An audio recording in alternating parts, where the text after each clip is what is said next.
Allez, let's go Taylor. On va parler de Mansour Barnaoui et de sa carrière, du fait que Mansour, en France, il y a peu de monde qui le connaît finalement, alors que c'est peut-être le numéro un en français. Euh, on va revenir à un événement qui a marqué sa carrière, c'est à 18 ans. Mansour, il fait sa première compétition officielle, c'était 100% fight chez Hatch. Et là, il fait trois combats en une soirée. Il claque trois soumissions le même soir. Est-ce que c'est normal pour toi, pour un combattant français, de faire ça? Euh, alors, ce qu'il faut savoir, c'est qu'il n'y a rien de normal avec Mansour, hein. Je pense qu'il est hors norme. Il arrive à 18 ans dans un tournoi qui était le meilleur tournoi à l'époque en France, le Contender, des 100% Fight de chez Hatch. Et ce qui se passe, c'est qu'effectivement, il bat trois noms, mais il bat surtout trois gars qui vont faire des choses dans le MMA par la suite. C'est-à-dire que ce n'est pas trois parfaits inconnus. Il n'est pas du tout le favori du tournoi à ce moment-là quand il arrive. Et puis pour cause, 18 ans, personne ne le connaît. Donc il vient d'une salle de grappling, mais qui n'est pas forcément très connue à l'époque. Donc on ne l'attend pas du tout. Et là, il arrive, premier combat soumission, deuxième soumission, troisième soumission. Et on se dit, OK, il y a peut-être un truc avec ce gars-là. Est-ce que ça avait fait du bruit dans le milieu du MMA à l'époque? Parce que justement, personne l'attendait, ce gars-là, personne le connaissait. C'était le pancras à l'époque, voilà, c'était un petit milieu. Est-ce qu'on s'est dit, putain, là, on a quelqu'un, attention quand même? À l'époque, ses performances vont faire beaucoup de bruit. Pourquoi? Parce qu'il est jeune. Et les gens vont beaucoup parler de son travail au sol. Et après viendra son striking. Mais on va surtout, dans un premier temps, parler de son travail au sol et du fait, et ça, beaucoup de personnes, je pense que quasiment même tout le monde me l'a dit, qu'il avait une grosse force pour son poids, pour son âge, qu'il avait vraiment beaucoup de force dans les mains et que quand vous mettez la main dessus, c'était un vrai problème. Et quand j'ai vu les gars qui battaient en compétition, parce que moi, Mansour, je l'ai connu d'abord dans les compétitions de grappling. C'est pour les plus anciens qui ont connu ces tournois. Il y avait des compétitions à Montrouge, voilà, donc les compétitions Coniam. Et donc la plupart des combattants français sont passés par ces compétitions-là. Et Mansour, d'ailleurs comme moi, on a tous commencé là-bas. Et Mansour, je le voyais dans les compétitions de grappling battre des gars vraiment bons. C'est-à-dire que je me souviens d'une année où, et c'est d'ailleurs comme ça qu'il a attiré mon attention, il a battu mon prof de grappling. Donc je me suis dit, attends, là, il se passe un truc quand même. S'il bat mon prof de grappling, c'est que vraiment il est bon. Et donc après, j'avais demandé les sensations, etc. On m'avait dit, ouais, en fait, il avait une grosse force, une grosse pression, bien dans ses positions, etc. Et on ne se rend pas compte forcément de l'extérieur de tout ça. Mais quand vous êtes avec lui sur le tapis ou dans la cage, là, vous vous rendez un peu plus compte de tout ce travail et puis de ses qualités. En plus, ces compétitions-là, du coup, il avait 16, 17 ans. Peut-être que toi aussi, c'était des. Il était mineur et il tapait des majeurs alors qu'il démarrait, quoi, le mec. C'est ça, il démarrait et on avait l'impression. C'était un phénomène. C'était vraiment un phénomène où on se disait, mais en fait, vraiment, il est extrêmement prometteur. Tout le monde parlait de lui. Après, quand il a fait sa transition vers le pancras MMA, il a juste confirmé tout le bien qu'on pensait de lui. Il s'est perfectionné en striking. Il s'entraînait en boxe anglaise à Levallois, qui est une très grosse salle de boxe anglaise.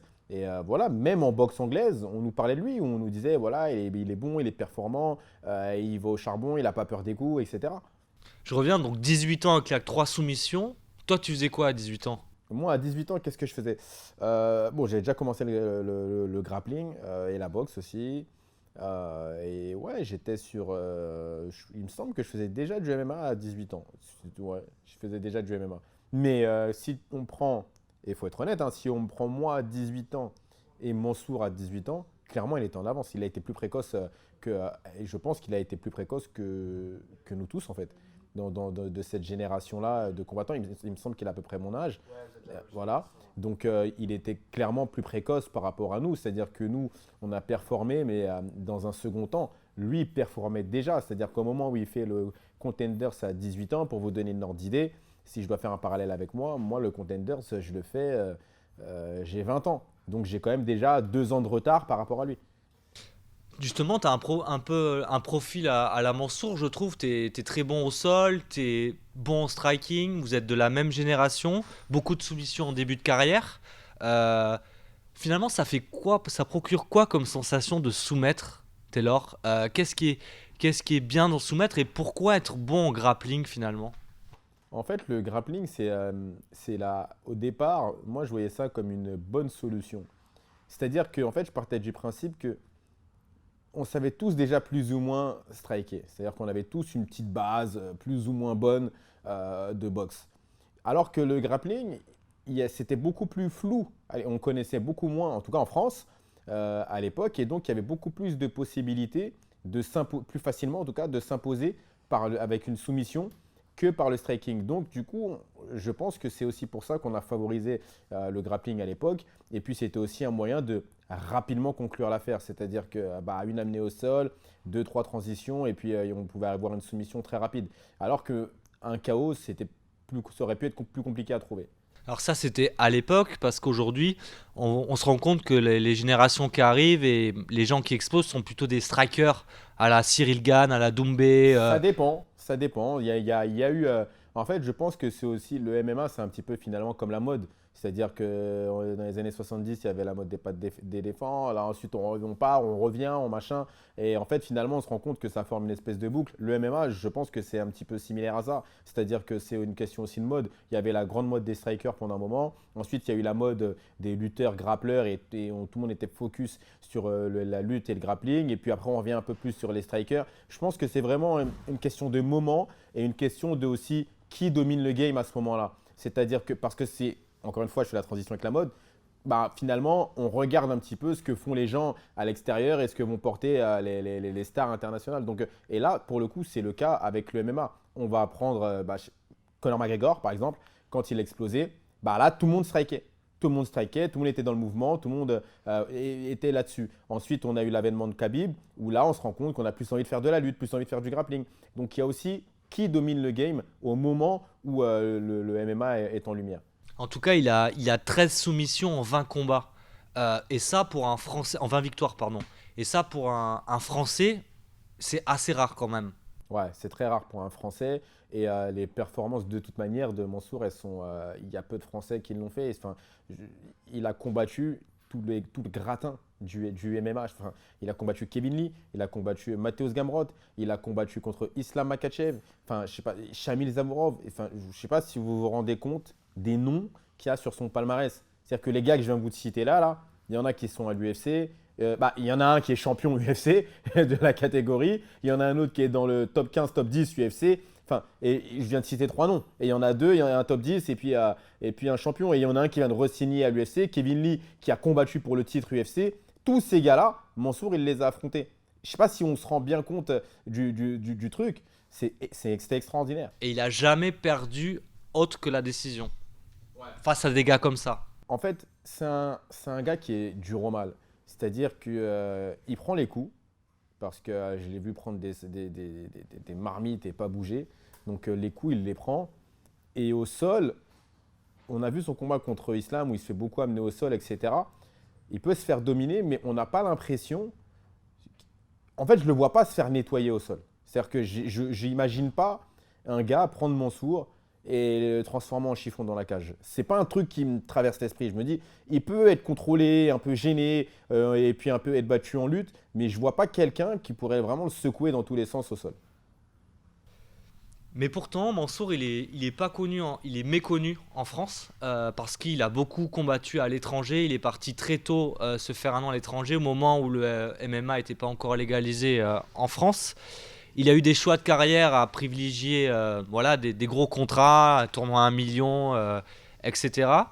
Quand on est combattant, finalement, est-ce qu'on peut chercher plutôt ça que plutôt la gloire? Comment on fait des choix de carrière? C'est très personnel en fait. Les choix de carrière, ça va dépendre de vos sensations et ça va dépendre de qui vous entoure.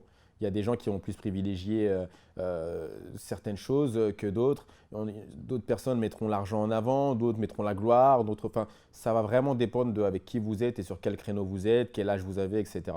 Je pense que Mansour, le problème entre guillemets du fait que les gens ne le connaissent pas forcément en France, c'est qu'en fait, tout ce que je viens de vous dire là, sur le fait qu'il a explosé, etc., c'est très tôt. C'est à l'époque où il n'y a pas encore forcément vraiment Instagram qui est très développé. C'est à l'époque où on n'était pas dans la même ère avec les réseaux sociaux. Ça, c'est la première chose. Et ensuite, la deuxième chose, c'est qu'il combattait à l'étranger. Pour rappel, il y a encore quelques années, on était plus ou moins les mal-aimés du sport français. C'est-à-dire qu'on combattait, on représentait la France, mais dans un pays où le sport n'était pas forcément légalisé, ou en tout cas reconnu à sa juste valeur. Ensuite, il fait ce fameux tournoi à 1 million, où bah là, forcément, on va en parler parce qu'il y a 1 million, c'est incroyable, et c'était le commencement des tournois à 1 million. Et puis derrière, il fait une pause. Donc là, tout le travail qui est fait pour rendre mainstream le MMA en France. Ensuite, il y a la légalisation de 2020 qui arrive, où là, le MMA explose encore plus. Bah, toute cette période, Mansour, il n'est pas là. Donc, les nouveaux fans qui arrivent dans le MMA, ils ne le connaissent pas. Ils connaissent de loin parce qu'on leur dit, il y a un phénomène, c'est un tueur à gages, Mansour, il faut que tu vois et tout. Mais globalement, les gars ne le connaissent pas. Alors qu'il y a d'autres athlètes qui, dans cette même période, eux, performent. Saladin Parnasse, Morgan Charrière. Donc, c'est aussi pour ça qu'on va plus connaître Morgan Charrière ou Saladin Parnasse, par exemple, que Mansour Barnaoui. Et lui, quand je lui dis ça, il me dit je m'en moque. Mais lui, il cherche pas la notoriété. Moi, est-ce qu'on peut le croire ou est-ce que quand même il y a un truc. Alors, c'est pas un excellent communicant, il le sait. Mais quand même, ces 3 ans-là, en plus, il est entre 27 et 30 ans. C'est quasiment ses meilleures années. Est-ce qu'on peut le croire? Alors, ce n'est pas quasiment ses meilleures années, c'est ses meilleures années. Et moi, je le crois totalement, c'est-à-dire qu'il est à part, en fait. Il est différent. Il est juste, on ne l'a pas construit pareil que les autres. C'est-à-dire qu'il est juste différent, il a une vision de ce sport qui est totalement différente. Je pense que malgré tout, il apprécie la performance. Mais quand il dit qu'il s'en moque de la notoriété et tout, bah, je le crois et ça se voit. C'est ça, c'est que ça se vérifie. Il ne cherche pas plus que ça à être connu, il ne cherche pas plus que ça à faire parler de lui. Lui, on a l'impression que c'est un gars, une espèce de mercenaire en mission qu'on va appeler pour une mission, quoi. Il va faire sa petite vie tranquillement tout le reste de l'année. On va l'appeler, on va lui dire ok, il y a un gars à descendre dans tant de temps. Ok, j'arrive. Il vient, il nettoie son matos, il fait le boulot et puis il rentre chez lui, quoi. C'est vraiment l'impression qu'il donne. Il n'est pas vraiment à la poursuite de la notoriété. Et je pense que c'est aussi pour ça qu'on ne le connaisse pas beaucoup parce que d'ailleurs, il a un tempérament assez timide. C'est-à-dire que je vous invite à discuter avec lui. Vous allez voir qu'il ne va pas vous tenir une grande discussion. Donc voilà, très gentil, hein, très gentil, très respectueux, etc. Il va vous parler et tout ça, mais il ne va pas forcément rentrer dans des grandes discussions, dans beaucoup. Il ne va pas beaucoup se montrer, quoi. Et c'est vrai que quand tu dis mercenaire, je rebondis sur ça, tu as totalement raison parce que très tôt, Mansour, ça a été le chef de clan. Son papa a eu des soucis très tôt et lui, il est grand frère et il est protecteur sur les 3 petits. Donc c'est pour ça aussi qu'il ramenait de l'argent pour aider la petite famille à Malakoff. Il a acheté un appartement à sa maman. C'est le chef de clan Taiseux qui est là, qui fait le boulot et qui ramène au sien, quoi. C'est exactement ça. Et c'est le chef de clan Taiseux et c'est le chef de clan en mission. Il y a des combattants dans le MMA, il faut se rendre compte, et c'est véridique, hein, il y a des gens qui combattent vraiment pour vivre.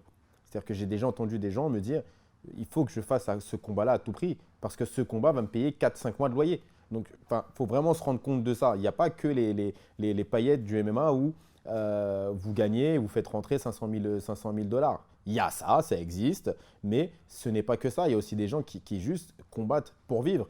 Et Mansour, bah, il combat pour vivre, voilà. Mais ce que je veux dire, c'est qu'il a un poids sur les épaules que peut-être d'autres combattants n'ont pas. C'est aussi peut-être là que réside sa force, je ne sais pas. Je pense qu'il est plus apte à répondre que moi là-dessus. Mais c'est peut-être aussi ça qui fait la différence. Et il a sa famille, il a des responsabilités, il le sait. Donc, il se doit d'être en mission et d'avoir une mission réussie à chaque fois.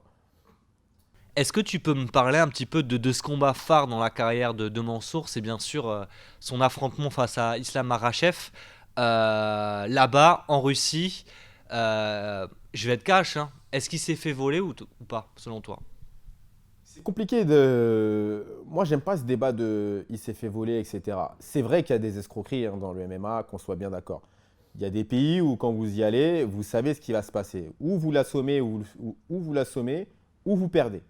Vous pouvez faire ce que vous voulez, mettre 2-3 knockdowns, etc. Ça a un petit peu changé avec le temps, mais globalement, en tout cas à l'époque où notamment Mansour combattait, c'était le cas, clairement. Et c'est encore un peu le cas aujourd'hui. La Russie en fait partie, faut être honnête. Donc, est-ce qu'on aurait pu avoir un résultat différent dans un autre pays? C'est possible. Clairement, c'est possible. Maintenant, il faudrait analyser le combat, voir, compter les points, voir à quelle appréciation des points on fait. Parce que même aujourd'hui, on n'arrive pas à être vraiment d'accord sur les Ouais. Les décisions, règles du etc. M1 de Les l'époque. règles du MMA, comment on les voyait à l'époque, comment on les voit aujourd'hui, etc. Néanmoins, et je pense que c'est le plus important à retenir, c'est que c'était un combat extrêmement serré. Islam Makhachev, d'ailleurs, il y a pas longtemps, disait lui-même que c'est un de ses combats les plus durs qu'il ait pu mener. Donc, on sait ce que fait Islam Makhachev aujourd'hui. Il est le champion de la catégorie lightweight de l'UFC. Donc, oui, je pense que c'est un combat phare. Est-ce qu'il s'est fait voler? Je ne sais pas, parce que le mot voler, c'est un mot fort. Mais en tout cas, c'était un combat qui, malgré tout, était très, très disputé. En tout cas, il a mis à mal l'homme le plus dominant de l'UFC aujourd'hui. C'est ça qu'il faut retenir. À chaque fois qu'il a été mis au sol, il a été en capacité de se relever à chaque fois. Il a fait une performance incroyable et Makhachev, voilà, c'est pas n'importe qui. Non, Makhachev, c'est pas n'importe qui. Il a pu se relever à chaque fois. Et en fait, ce qu'il faut noter, c'est que aujourd'hui, les adversaires de Makhachev vous disent tous, un petit peu comme on le disait de Khabib, vous avez l'impression que quand il vous met la main dessus, il fait 90 kilos. Et donc, moi, ce que je me dis, c'est que quand il met la main sur Mansour et que Mansour arrive à se relever et au sol, il y a match, hein. Il y a match entre les deux. Bah, je me dis, si Makhachev fait 90 kilos, combien Mansour fait quand il vous met la main dessus, quoi. Enfin, c'est vraiment la question qu'on peut se poser. Et j'insiste là-dessus parce qu'effectivement, le plus important, c'est peut-être pas le résultat à retenir, mais c'est la performance en soi qu'il a livrée ce soir-là. Alors cette catégorie des poids légers, c'est la plus dense selon toi de toutes les catégories. Dis-moi un peu, il y a que des tueurs en fait dans cette catégorie et Mansour, tu le mets où là-dedans? Alors, la catégorie des 70 kilos, des lightweight, c'est une des catégories les plus dures. Pourquoi? Parce que c'est à peu près le poids moyen d'un adulte. C'est-à-dire que vous êtes entre 70 et 80 kilos. Donc, il y a beaucoup de gens, il y a beaucoup de niveaux, du coup. Et c'est le principe du beaucoup d'appelés, très peu d'élus. Donc, clairement, dans toutes les organisations, c'est dur. Vous prenez toutes les organisations, que ce soit le Bellator, l'UFC, vous prenez Ares. La catégorie la plus dure d'Ares, c'est les 70 kilos. Pourtant, c'est une ligue qui est encore en train d'émerger, hein, mais c'est les 70 kilos. À l'UFC, on le sait tous, et au Bellator, c'est pareil, c'est le même combat. Le Bellator, c'est 70 kilos, 61 kilos. C'est les pires KT. Et Mansour, il arrive dans cette KT. Et il fait un combat contre un gars, Adam Piccolitti. Faut qu'on en parle. Piccolitti, c'est pas un premier venu, c'est un combat qui est compliqué. Mansour revient de 3 ans d'inactivité. Personne ne sait ce que ça donne. Et je suis même pas sûr qu'on ait vraiment vu une story d'entraînement de Mansour. Il vient.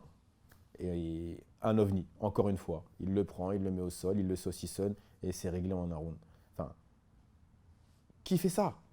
Je veux dire, qui fait ça? D'habitude, on a plus un truc, un combat un peu serré, parce qu'il faut reprendre ses marques, il faut reprendre un peu d'octogone, il faut reprendre un peu de... Non, là, il arrive comme s'il était parti hier. Et ça, faut le saluer, c'est fort. C'est vraiment fort. Justement, il a passé 3 ans sans combat, 3 ans et demi même. Toi, tu as connu une période d'inactivité de 2 ans, à peu près. Pourquoi ça arrive si souvent à un combattant? Est-ce que ça arrive souvent ou c'est dû à quoi? Et comment on le vit quand on est combattant? Alors après, ça dépend du combattant. Moi, il y avait les blessures, il y avait le Covid, il y avait tout ça, ce qui fait que ça m'a éloigné de la cage pendant 24 mois. Je crois que Mansour a eu des petits pépins physiques aussi, Mansour, il y il a me eu un semble. an de pause, il y a eu le Covid, et Ouais. il y a eu une négociation de contrat, Oui, etc. après, il y a eu des négos. Ouais, Il me semble qu'il négociait avec l'UFC, mais ça a ouais, échoué. ouais. Donc, du coup, c'est d'ailleurs comme ça qu'il atterrit au Bellator. Bellator. Le malheur des uns fait le bonheur des autres, hein. Mais c'est Donc, compliqué voilà. en tant que combattant de pas regoûter à la compétition, surtout dans ces C'est années-là. On se c'est, dit, on euh, perd du c'est- temps. c'est compliqué. Maintenant, on parle d'un gars qui est extrêmement talentueux. On parle déjà. Et puis, d'un autre côté, il venait de prendre 1 million. Donc, on passe pas 3 ans pareil quand on a pris 1 million avant que quand vous avez pris 10 000, quoi. Enfin, il faut vraiment avoir ça en tête aussi. Il venait de prendre 1 million. Donc, les 3 ans, il ne les fait pas pareil qu'un combattant qui touche des petites bourses. Donc, je pense que parfois, l'inactivité, elle vous permet aussi de savoir ce qui est le mieux pour vous. C'est-à-dire que peut-être que il aurait pu faire une bêtise, entre guillemets, mais peut-être qu'il aurait pu mal négocier un contrat, finir finalement à l'UFC ou aller finir je ne sais où, etc. Et puis il aurait pu le regretter. Là, au moins, cette période-là, elle lui a permis, s'il avait des blessures, de bien soigner ses blessures et puis surtout de bien peser le pour et le contre dans ses négociations. Est-ce que tu peux me dire un mot sur son adversaire, Brent Primus, pardon. Ses qualités, ses faiblesses, est-ce que c'est un adversaire il va falloir quand même faire attention, je crois que c'est un ancien Ouais, champion du Bellator. ouais, c'est un ancien champion du Bellator. Il avait battu Michael Chandler. Donc voilà, il l'avait stoppé même. Michael Chandler. Brent Primus, très costaud pour un 70 kg. Je me pose toujours la question comment il fait cette division. Il est énorme. Je ne suis pas sûr qu'il boit que de l'eau pour être honnête, mais ça n'engage que moi. Après, voilà, gros striking, Brent Primus, grosse lutte.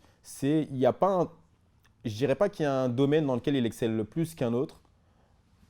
Il est complet comme combattant et il est extrêmement physique.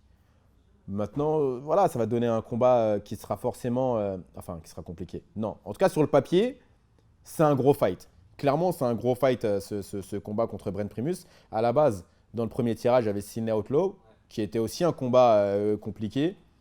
Maintenant, je ne sais pas si vraiment Mansour a gagné au change avec Primus, mais honnêtement, je ne suis pas inquiet. Je ne suis pas inquiet et même si effectivement il a des grosses qualités, Primus, je pense que ça va bien se passer et que Mansour va le passer.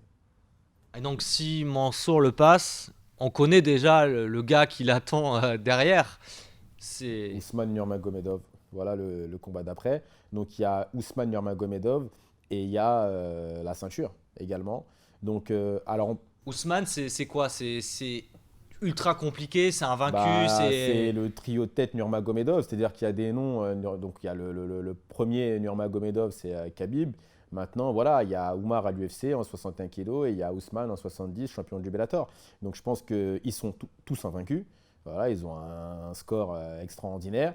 Ousmane, il a combattu récemment, il a mis KO Benson Anderson, qui était un ancien champion de l'UFC. Enfin, donc je pense qu'il faut aussi voir les performances d'Ousmane. Donc c'est clairement pas un cadeau, c'est-à-dire qu'ils ont réussi à verrouiller le game. C'est-à-dire qu'on a Islam qui est champion à l'UFC, Ousmane qui est champion du Bellator. Donc en fait, ils ont verrouillé comme ça les organisations. Maintenant, malgré tout, moi je pense que c'est un peu un combat de finale avant l'heure. C'est-à-dire si on a un Mansour contre Ousmane Nurmagomedov. Après, il y a d'autres noms dans le tournoi, attention, il y a d'autres gros noms dans le tournoi, mais clairement, la poule de Mansour, c'est ouf. C'est ouf, ils les ont tous mis d'un côté. Et voilà, c'est le principe on jette tout le monde à l'eau, on voit qui sait nager. Et là, c'est clairement ça, quoi. C'est-à-dire que je pense que le gagnant du combat, là, je vois dans le futur, si Mansour bat Brent Primus, etc., je pense qu'il y a des chances que le gagnant du combat Ousmane-Mansour soit peut-être le futur champion du tournoi. C'est comme aujourd'hui avec le Real Madrid et Manchester City, Bayern, tous du même côté, quoi, en fait. Voilà, c'est ça exactement. On les met tous à côté et on se dit, mais c'est quoi ce truc de dingue, quoi? Enfin, ils vont tous s'éliminer entre eux et c'est fou. Même si, je le répète, attention, faut pas, je sous-estime pas Ouais. du tout Il peut les climatiser autres. tout un pays, le petit Oui, Primus aussi. voilà, le petit Primus, il peut climatiser, je pense pas, mais il peut climatiser tout un pays. Et puis de l'autre côté du tournoi, il y a quand même des gros noms. Il y a Eddie Mackey qui fait le tournoi aussi, qui est un gros nom. Il monte de catégorie, il était à 66 avant, là il monte à 70. Donc faut se méfier. Faut se méfier. Et est-ce que Mansour, il a des armes pour justement être le premier mec à battre un des trois Nurmagomedov? Totalement. Il a des armes. C'est-à-dire que en lutte, je pense que Ousmane a possiblement plus de lutte que Mansour. Par contre, Mansour a une très bonne défense de lutte. Physiquement, il va pouvoir lui rendre l'appareil. C'est-à-dire que je ne pense pas qu'il y aura un trop gros décalage physique parce que Mansour est très physique. Et puis, il y a le sol. Mansour a un très bon sol, un petit peu comme Ousmane. Et puis, Mansour, il tape, quoi. Je veux dire, s'il lui met des coups, il peut vraiment lui faire des dégâts. Donc, je pense qu'il a complètement les armes pour pouvoir battre Ousmane. C'est-à-dire que en termes de style, il a ce qu'il faut. Si vous me dites, par exemple, est-ce que je vais prendre l'adversaire qu'il va affronter au début, Mansour, Sidney Outlaw, lui, il n'avait pas trop les armes pour le coup. C'est-à-dire que en termes de style, ça le faisait moins. Il aurait pas, même si, admettons, il battait Mansour, bon, je vous aurais dit, ça va s'arrêter à Ousmane, quoi. Il ne passera pas ce step-là. Par contre, Mansour, et je le dis vraiment pas parce que c'est un Français, etc., et que je veux mettre de la lumière sur lui, hein, non, tout ce que je dis est clairement réfléchi, mais je pense vraiment que Mansour peut le battre. En tout cas, s'ils en arrivent là, moi, je, je mets une petite pièce. Je mets pas une petite pièce, mais voilà. Je suis. Mon prono, ça sera Mansour. Est-ce que tu connais, est-ce que tu pourrais me décrire la technique du gogo plata ou pas au sol? Ou c'est compliqué? Il est compliqué à décrire Ok. comme ça, mais en gros, c'est vous êtes au-dessus, vous passez votre jambe au-dessus de la tête de votre adversaire et c'est un espèce d'étranglement en fait. Ouais, et Brent Primus l'a fait. Il a quand même une énorme base technique pour faire ce genre de choses. Il faut quand même être très très bon au sol, non? Ouais, faut être bon, faut être souple aussi, parce que c'est pas un mouvement qui est donné à tout le monde, donc faut être bon, faut être souple. Maintenant, c'est pas, enfin, encore une fois, ça va être un gros combat parce que Primus, il est expérimenté, très physique, etc. Mais je ne vois pas dans quelle mesure il met une gogo plata à Mansour, quoi. J'arrive pas du tout à imaginer ça. Donc, bah, de toute manière, je serai là hein, aux commentaires, comme toujours, pour voir l'événement. Mais j'ai du mal à imaginer Mansour prendre une gogo plata. Alors, vous savez quoi? J'ai du mal à imaginer Mansour prendre une soumission tout court. Alors, une gogo plata de Bren Primus, je suis très sceptique. On va intituler le doc, le film OVNI. Est-ce que ça correspond à mon sort finalement? Bah, c'est le mot que j'ai employé juste avant. C'est un ovni, il est ailleurs. C'est-à-dire qu'il est ailleurs, on l'a fait différemment, on l'a créé différemment. Je ne sais pas d'où il vient, mais je pense que ovni, c'est le bon terme. Parce que quand il arrive dans le grappling, dans le pancras, dans le MMA, tout le monde le voit arriver comme un ovni. C'est-à-dire que vous parlez avec lui, il n'a pas du tout le discours de base d'un combattant de MMA. Il fait du skateboard, il est dans un autre truc, quoi. Donc, je veux dire clairement, ouais, je pense que ça le définit bien. OVNI. Il m'a dit que le MMA pour lui c'était de la capoeira. C'était une danse. J'ai pas su répondre d'une danse, Ouais, on met des coups quand même. je vois pas ça comme ça parce que ouais, on se tape quand même bien dessus et on se tape vraiment dessus pour le coup. Mais écoute, après c'est peut-être aussi ça qui fait sa force, c'est son côté Détachement. détachement. Oui, parce que je dirais pas que c'est de Non, l'insouciance non, non. parce qu'il est parfaitement conscient de ça et puis il a une expérience maintenant qui est quand même incroyable.